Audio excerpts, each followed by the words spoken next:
Pessoal, hoje é bomba pura. Vocês sabem que o Lula praticamente tem umas falas um pouco surpreendentes, mas a que ele fez agora com certeza não vai passar batido, praticamente vai criar um caos internacional e ainda mais, vai fazer com que pessoas e até mesmo governos questionem a justiça brasileira. Vamos lá que eu vou te explicar o que está acontecendo. Você deve estar curioso, porque essa fala que o Lula fez praticamente gerou a maior polêmica, o maior caos de todos. E tá fazendo agora com que praticamente não só a justiça brasileira fique com os olhos abertos, mas também a justiça internacional. E você precisa ficar sabendo desse tipo de conteúdo. Sem contar as outras coisas que estão acontecendo. Donald Trump agora travou uma guerra. E a gente já tá começando a ver os resultados da diferença da direita com a esquerda nos Estados Unidos. E olha que ainda nem teve a posse do Donald Trump, né? Mas aí, qual que você acha que é melhor, a esquerda ou a direita? Já que a gente citou isso, vamos falar também da Gleice, né? Que comparou praticamente um artigo publicado sobre Bolsonaro com a mesma coisa de um assassino que defende o direito à vida. É muita treta mesmo. Para você que não me conhece, eu sou Alessandra Gonçalves, sou jornalista e hoje eu vou te explicar o que está acontecendo no cenário brasileiro, que vocês sabem que é uma loucura. A cada dia que se passa, o Brasil se torna mais uma república das bananas. Bora lá então? Vamos começar com a matéria que é o ódio da esquerda, que é sobre a comparação da Gleisi Hoffmann, dizendo que é como um assassino defender o direito à vida, o post do Bolsonaro, né? O que aconteceu, galera? Vocês viram que o Bolsonaro meio que assim fez um artigo e foi publicado na Folha de São Paulo. Nesse artigo, o Bolsonaro falou nada mais, nada menos do que a verdade, do que todos os brasileiros sabem, que é a direita ganhou da esquerda e teve uma lavada nessas eleições e sem contar nisso também tá tendo uma onda do conservadorismo no mundo. Óbvio, qualquer pessoa com 2 neurônios sabe que isso está acontecendo, que é uma verdade. Porém, Bolsonaro, depois de falar isso, citou que a esquerda está inconformada, que ela está revoltada com essa ascensão da direita e está com medo disso.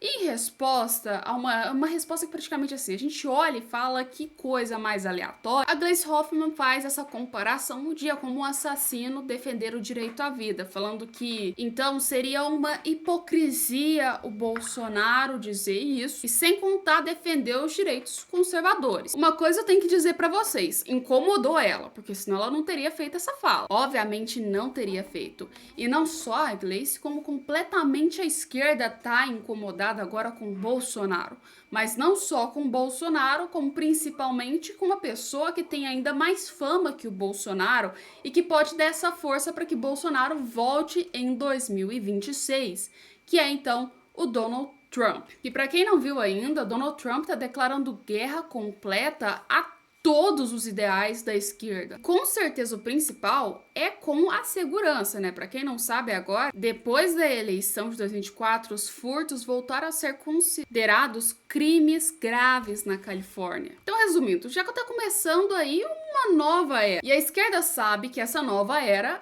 incomoda muita gente, inclusive eles, né? Porque assim, o povo prefere muito mais uma segurança, prefere muito mais uma linha mais conservadora do que essa anarquia que a gente tem. E agora tá tentando usar de tudo que Donald Trump está fazendo contra ele mesmo. Ou seja, um dos exemplos claros foi o fato aí de que provavelmente a gente vai ter brasileiros que serão deportados. Como assim? Que história é essa? Tá tendo tanto, mas tanto boato na internet sobre essa deportação dos brasileiros, tá? Inclusive estão usando isso para atacar Donald Trump e ainda atacar o Bolsonaro por estar aí compactuando com Donald Trump. Isso agora piorou ainda mais depois que tivemos a nomeação de Tom Homan para a parte de políticas de imigração. Por quê? Esse cara praticamente ele tem uma política considerada por uns mais extrema, ou seja, de ser anti-imigração, anti essas pautas.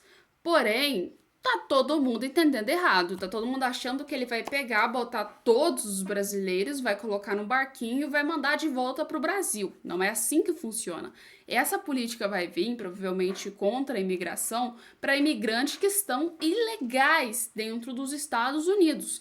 Não só brasileiros, mexicanos, chineses, qualquer nacionalidade que a pessoa tá ilegal dentro do país, obviamente vai ser deportado. E essa política é óbvia o porquê que ela está acontecendo. A maioria dos crimes que são cometidos nos Estados Unidos, com furto e outras coisas nesse sentido, são feitas por imigrantes, mas não imigrantes que estão legalizados. Sim, imigrantes que estão ilegais, que não têm documentos dentro dos Estados Unidos, que praticamente o governo não tem nem sequer controle. E uma forma de aumentar a segurança é, querendo ou não, fazendo a deportação desses imigrantes. E sem contar. Então, essa política será feita contra essas pessoas que estão ilegais, não estão legalizadas dentro do país, que na sua grande maioria, não são todas, estão indo para lá e não estão fazendo praticamente coisas que são muito corretas e estão atrapalhando o povo norte-americano dos Estados Unidos. E isso, querendo ou não, é uma pauta e uma política que está entrando de Donald Trump agora. Tom Homan para a de imigração. O presidente eleito chamou o novo encarregado de czar das fronteiras, em referência aos reis absolutistas da Rússia até a Primeira Guerra Mundial. De acordo com uma publicação de Trump na própria rede social, Homan será responsável por todas as fronteiras e também vai comandar a deportação dos estrangeiros ilegais. Ele foi diretor de imigração e fiscalização aduaneira durante parte do primeiro governo Trump, quando implantou uma política de tolerância zero com imigrantes sem documentos. Em julho, durante discurso na convenção republicana, Homan disse que era melhor os estrangeiros ilegais já começarem a fazer as malas. You better start packing now. Outro defensor das deportações, Stephen Miller, foi confirmado hoje como vice-chefe de gabinete. Ele ficará abaixo de Susie Wiles e vai cuidar dos assuntos políticos do governo. Donald Trump escolheu... Então, assim, a política não é contra não ter nenhum estrangeiro dentro dos Estados Unidos. É contra imigrantes que não estão legalizados dentro do país. Tá, gente? Explicado esse pedaço? Vamos falar agora do STF do Brasil e também vamos falar da Suprema Corte do Mundo. Hoje a situação tá meio sinistra. Então, calma aí, senta, pega uma aguinha para você entender o que está acontecendo. O STF no Brasil vai julgar uma coisa muito importante hoje e uma coisa que vai dar muita polêmica, mas muita polêmica mesmo, tá? Por quê? Porque é um ponto delicado demais para alguns e para outros não. E que, de certa forma, vai fazer com que o STF entre num certo desespero na hora de votar. Porque ou a votação dá super legal, super bom, ou praticamente vai ter revolta ou da oposição ou da base do governo. Calma que eu vou te explicar o que está acontecendo. Bem, o STF ele vai julgar o uso de símbolos religiosos em órgãos públicos. Na próxima sexta-feira, o Supremo Tribunal Federal indicará o julgamento de um recurso que questiona a presença de símbolos religiosos, como crucifixos e imagens em repartições públicas de atendimentos ao público. O debate gera em torno do equilíbrio entre as liberdades religiosas e o princípio da laicidade do Estado, que exige a neutralidade frente às diversas crenças. A ação original foi movida pelo Ministério Público Federal, que contestou a exibição de símbolos cristãos em órgãos da União em São Paulo, argumentando que a presença desses itens em espaços públicos pode constranger pessoas de outras religiões ou ateus. O bom é que a gente está vendo até um crucifixo ali, né, no próprio STF. Pois é, esse ponto pode ter duas polêmicas, mas duas polêmicas porque uma, a gente tem um estado que é laico, então assim, qualquer religião é liberada, legal, beleza, mas porém a gente também tem um estado que usa esses símbolos em órgãos públicos. E vou falar pra vocês, é um tema que divide muita opinião pra mim, porque eu vejo duas coisas. Uma, questão de constranger pode ser sim uma possibilidade, mas também você ter um crucifixo é porque alguém colocou lá. Então, de certa forma, também é uma liberdade de expressão do que você acha. Então, da sua religião e das pessoas que trabalham naquele só. Mas, para mim, vem a primeira pergunta.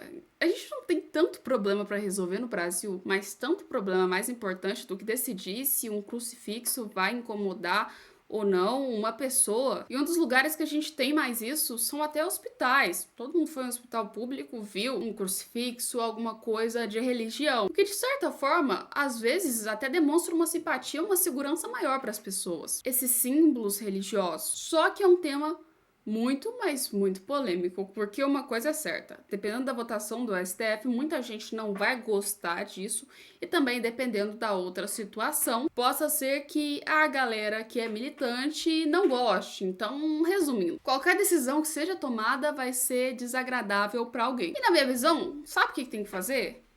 Colocar todos os símbolos religiosos. Pois, gente, deixa todo mundo colocar a religião, o Estado não é laico. Então, falo pra vocês, já fui em órgãos públicos onde eu fui atendida, às vezes eram cristãos, às vezes a gente tinha praticamente pessoas que apoiavam matrizes africanas, colocavam um quadro, alguma coisa, e eu mesmo nunca me senti ofendido com essas outras religiões. Mas isso aí é de cada um para cada um, né? É uma decisão muito polêmica mesmo. Eu quero saber a opinião de vocês. Põe aí nos comentários o que é que vocês acham. Vocês acham que essa decisão vai ser boa, não vai ser boa, vai ser polêmica? Eu tô meio que dividido no meio. De certa forma, eu acho que tirar tudo pode ser uma forma de intolerância religiosa, como também eu acho que não ter nada também é uma opção que possa ser boa. Mas e você? Põe aí nos comentários. E vamos falar da última coisa e mais polêmica, que foi sobre a fala do próprio Lula. Galera, o Lula soltou uma fala falando sobre a Venezuela há uns dias para trás, onde ele disse que, legal, ninguém tem que discutir sobre o que acontece na Venezuela, aliás, é só o povo venezuelano que discute isso, a gente não tem nada a ver com essa história. Deixa quieto, não vamos mexer. Porém, obviamente, ele esquece que o próprio Lula se comprometeu a fiscalizar, e a gente está falando de um país onde virou uma ditadura e o próprio povo pede ajuda do exterior para interferir nessa fraude eleitoral que aconteceu dentro da Venezuela. Então, assim, né, não tem como o cenário internacional não olhar. Só que o Lula disse ainda mais que praticamente ele diz isso e não quer intrometer na Suprema Corte dos outros países porque não quer que ninguém intrometa dentro da sua Suprema Corte. Aí me fez pensar algumas coisas e deixar uma pulga atrás da orelha, né? Mas não vamos falar sobre isso aqui. Porém, a questão é a seguinte: depois da fala do Lula, o Maduro saiu aí completamente de uma vibe cão agressivo para uma borboleta adorável com o Lula, né? Isso surpreendeu muita gente mesmo. Primeiro, vamos entender a fala do Lula. Olha aqui para vocês verem que falinha meio assim, né, contraditória. Nota junto com a Colômbia, sabe, dizendo da nossa inquietação de você não ter uma prova do resultado eleitoral. Ele deveria ter mandado a nota para o Conselho Nacional Eleitoral, que foi criado por ele próprio, que tinha 2 membros da oposição e 3 do governo. Ele não mostrou, foi direto para a Suprema Corte. Eu não tenho o direito de ficar questionando a Suprema Corte de outro país, porque eu não quero que nenhum país questione a minha Suprema Corte, mesmo quando ela erra, mesmo quando ela faz como fez comigo de não me deixar ser candidato em 2018. Levemente super democrático. Imagina, ele só criou um sistema, né, que julgaria essas eleições composto por 3 pessoas da base e 2 da oposição. Ou seja, mesmo caso 2 da oposição votasse contra, não daria o total para eliminar ele. Incrível isso, né? E vamos falar oposição, né? Acontece é que o Maduro, depois da fala do Lula, resolveu falar um pouco sobre o que ele achou do Lula. E, obviamente, não foi em tom de ameaça, igual a Venezuela tinha feito da última vez, quando o Lula meio que deu um corte neles no BRICS, né? Agora foi com um tom bem diferente. Rompió el silencio. Lula afirma que no cuestionará al TCJ para evitar que otros países hagan lo propio con la Corte Suprema de Brasil. Así también hay otro comentario donde dijo: Maduro es un tema de los venezolanos, no de Brasil. ¿Qué opina el presidente Nicolás Maduro? Sí, la estuve viendo en la mañana, me parece muy bien. Estoy de acuerdo con Lula. Cada país tiene que buscar la manera de resolver sus asuntos, sus conflictos, sus problemas. Brasil con sus instituciones y su dinámica nacional, soberana, y Venezuela con nuestras instituciones y nuestra dinámica también soberana. Me parece que ha sido una reflexión sabia de Lula. Pudiera decir, punto a favor de Lula. Sin más ni menos. Punto a favor de Lula.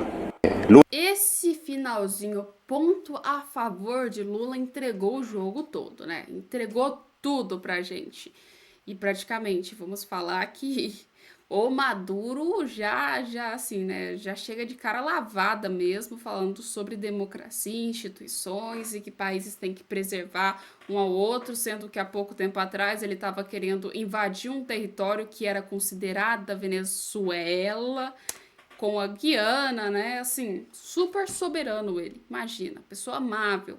Muito amável e super democrática. Mas é isso. Vocês acham que essa história ainda vai ter muita coisa pra desenrolar? Eu acho que sim, que a gente vai ver muita treta ainda com a Venezuela. Mas muita treta mesmo. Tá meio que assim, não assopra e morde com a Venezuela entre Brasil, mas acredito que uma hora a bomba explode. E vai explodir pra que lado exatamente? Põe aí nos comentários e a gente volta com mais vídeos daqui a pouco.